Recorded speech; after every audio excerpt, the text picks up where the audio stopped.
Arestado ang top 5 provincial most wanted person sa kasong murder sa Barangay Poblacion 3, Santa Maria Isabela nito lamang ika-13 ng Agosto taong kasalukuyan.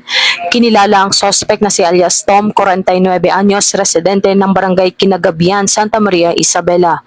Isinagawa ang operasyon ng tracker team ng Santa Maria Police Station, katuwang ang PIU IPPO, PIT Isabela West, RIU2 at RID2 para sa pagsisilbi ng warrant of arrest sa kasong murder na walang inirekomendang piyansa. Pinuri naman ni Police Colonel Manuel B. Bringas, Provincial Director ng Isabela PPO, sa matagumpay na operasyon ng mga operatiba.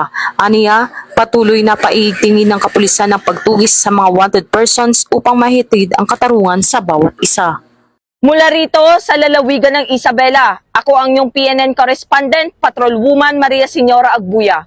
Bagong PNP para sa bagong Pilipinas na may serbisyong mabilis, tapat at nararamdaman.